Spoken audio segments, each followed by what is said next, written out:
Voting के बाद उत्तराखंड में सियासी माहौल काफी गर्म नजर आ रहा है। बीजेपी में उठ रही भीतरघात की आवाज, बीजेपी के मौजूदा विधायकों ने भीतरघात के आरोप लगाए हैं। नतीजों से पहले कांग्रेस में मुख्यमंत्री के नाम को लेकर भी घमासान है। वहीं दूसरी तरफ मुख्यमंत्री के नाम का फैसला कांग्रेस हाईकमान करेगा, हालांकि हरीश रावत की ओर से कहा गया है। तो देखिए, बीजेपी की बात करें तो वहीं दूसरी तरफ कांग्रेस की बात करें, कुल मिलाकर इस समय सियासी पारा आसमान छू रहा है। बढ़ती गर्मी के साथ इस समय कह सकते हैं जैसे जैसे तापमान में इजाफा हो रहा है वैसे वैसे सियासी तापमान भी बढ़ता नजर आ रहा है। उत्तराखंड में सियासी माहौल काफी गर्म देखा जा रहा है। बीजेपी में रह रहकर भीतरघात की आवाज उठ रही है। बीजेपी के मौजूदा विधायकों ने भीतरघात के आरोप लगाए हैं। तो नतीजों से पहले कांग्रेस में मुख्यमंत्री के नाम को लेकर घमासान देखा जा रहा है। बड़ी खबर आपको हम बता रहे हैं, एक तरफ भीतरघात को लेकर आवाज उठ रही है तो दूसरी तरफ मुख्यमंत्री चेहरे को लेकर कहीं ना कहीं घमासान नजर आ रहा है। जी हां, साथ ही आपको ये भी जानकारी दे दें कि जिस तरीके से अभी मौजूदा समय की बात करें तो जो बयान निकलकर सामने आ रहे हैं, चाहे हरीश रावत की ओर से हो या फिर बीजेपी के नेताओं की ओर से हो, इस समय ये बताने के लिए काफी है कि चुनाव होने तक यानी कि मतगणना होने तक फिलहाल सब कुछ कहीं ना कहीं थोड़ा शांत जरूर नजर आ रहा था, लेकिन अब चीजें खुलकर सामने आने लगी हैं। बड़ी खबर आपको हम बता रहे हैं, नतीजों से पहले कांग्रेस में नाम को लेकर घमासान देखा जा रहा है। वोटिंग के बाद उत्तराखंड में सियासी माहौल काफी ज्यादा गर्म है।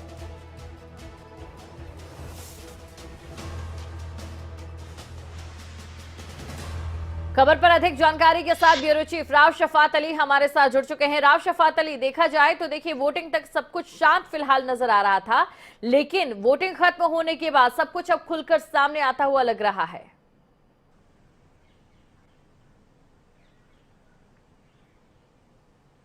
हाँ दीपिका, देखिए जितनी सियासत चुनाव से पहले नजर आ रही थी, वोटिंग से पहले, उतनी ही सियासत अब ज्यादा नजर आ रही है, बल्कि अब ज्यादा नजर आ रही है।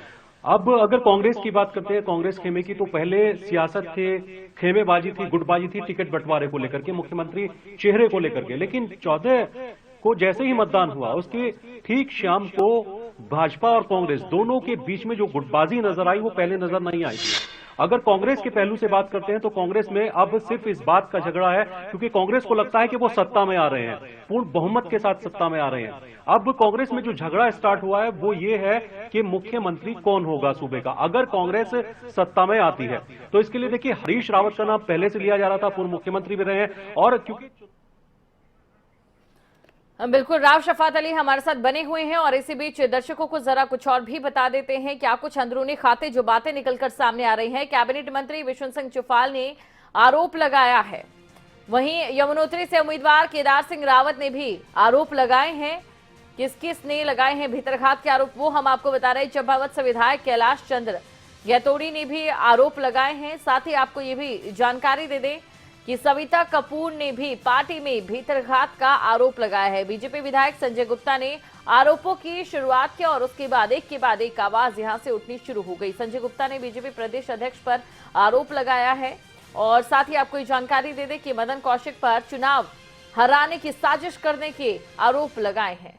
तो कुल मिलाकर देखिए आरोप प्रत्यारोपों का सिलसिला जारी है और इस मामले में एक वीडियो भी वायरल हुआ है। राव शफात अली हमारे साथ लगातार बने हुए हैं। जी राव शफात अली, तो देखिए आरोपों का सिलसिला लगातार जारी है और पार्टी के लिए बेहद नुकसानदायक भी ये नजर आ रहा है।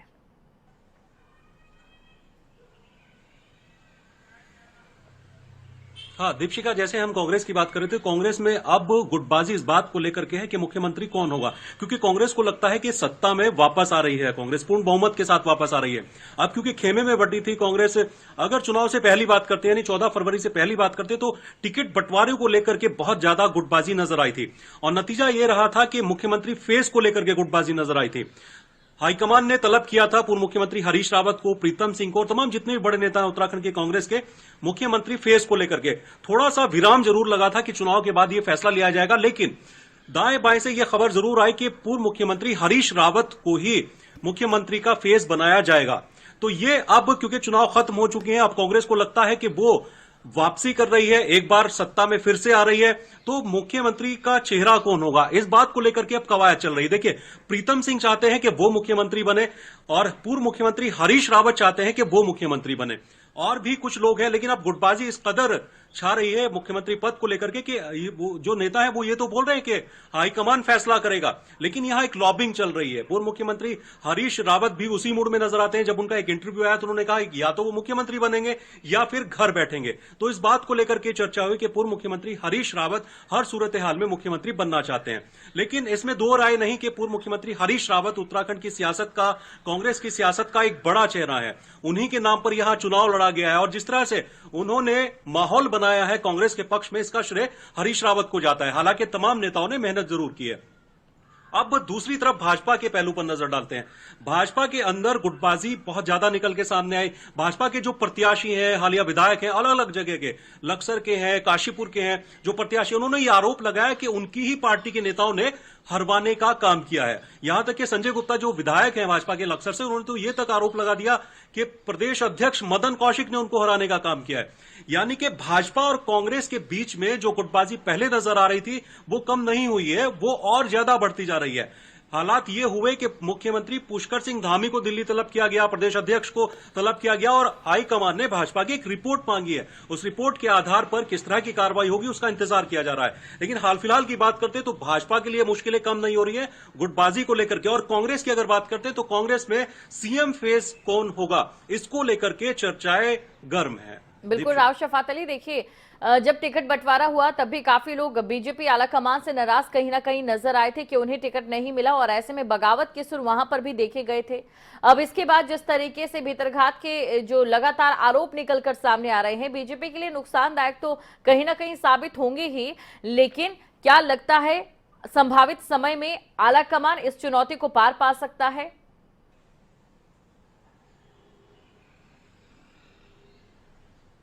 हाँ दीपशिका, देखिए भाजपा के आलाकमान के लिए मुश्किलों का दौर है, क्योंकि ऐसे में कार्रवाई करें तो करें क्या। उत्तर प्रदेश में चुनाव है, चौथे चरण का 23 तारीख को मतदान होना है, 7 चरण में चुनाव होना है। अगर उत्तर प्रदेश के लिहाज से देखा जाए, उत्तराखंड में अगर भाजपा का हाईकमान कोई कार्रवाई करता है अपने पदाधिकारियों पर, अपने नेताओं पर, तो उसका फर्क पड़ेगा उत्तर प्रदेश चुनाव में। क्योंकि सीधे आरोप जो है उत्तराखंड में वो लगे प्रदेश अध्यक्ष के ऊपर।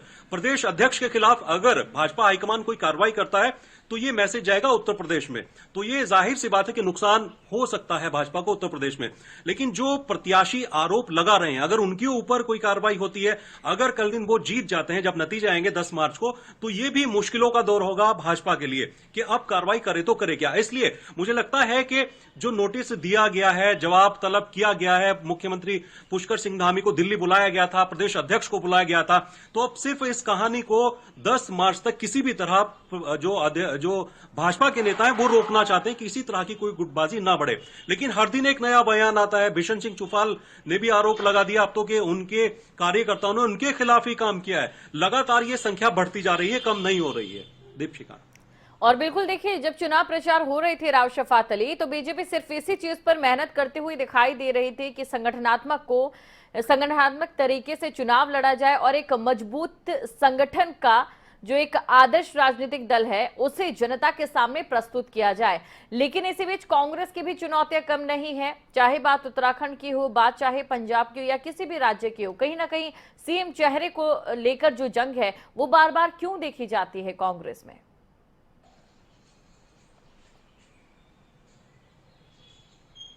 हाँ दीक्षिका, आपने बिल्कुल ठीक कहा। दोनों का जवाब देखिए, अगर भाजपा की बात करते हैं तो भाजपा में डिसिप्लिन बहुत है, इसमें कोई शक नहीं है कि भाजपा के जो नेता हैं वो गुटबाजी बहुत कम नजर आते हैं और अपनी जो बात है, अपनी जो शिकायत है वो पार्टी स्तर पर रखते हैं।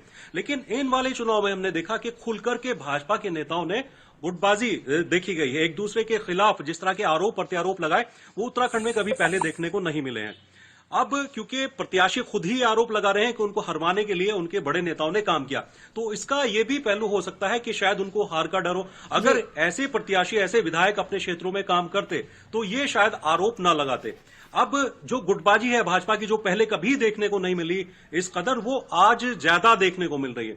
अब अगर कांग्रेस की बात करते हैं तो देखिए, कांग्रेस में गुटबाजी कोई नई बात नहीं है, कांग्रेस में नाराजगी कोई बात नहीं है, क्योंकि यहां पर प्रीतम सिंह जो नेता प्रतिपक्ष हैं वो अलग गुट के माने जाते हैं, उनके साथ ही पूर्व मुख्यमंत्री हरीश रावत वो अलग गुट के माने जाते हैं।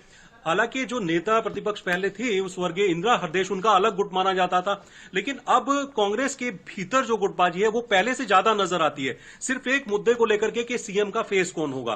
पहले टिकट बंटवारे को लेकर के झगड़ा हुआ।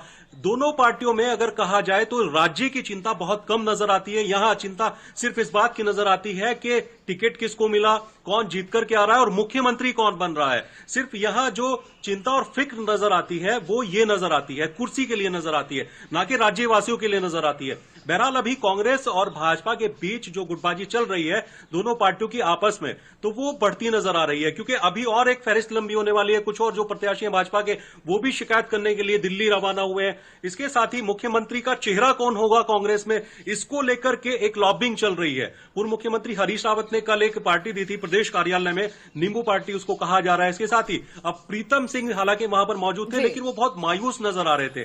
तो लगता है कि बीजेपी की अलग गुटबाजी चल रही है और कांग्रेस के भीतर में अलग सीएम पद को लेकर के गुटबाजी चल रही है। बिल्कुल राव शफात अली, और जाहिर तौर पर यह कहना गलत नहीं होगा कि अगर वोटिंग से पहले ये तमाम चीजें निकलकर सामने आती तो एक बहुत बड़ा इंपैक्ट पड़ता और हो सकता कि तीसरी पार्टी इसका फैसला जरूर उठाती। हालांकि नतीजे देखना यह होगा कि क्या कुछ रहते हैं। राव शफात अली, आप हमारे साथ जुड़े और दर्शकों को तमाम जानकारी देने के लिए आपका शुक्रिया।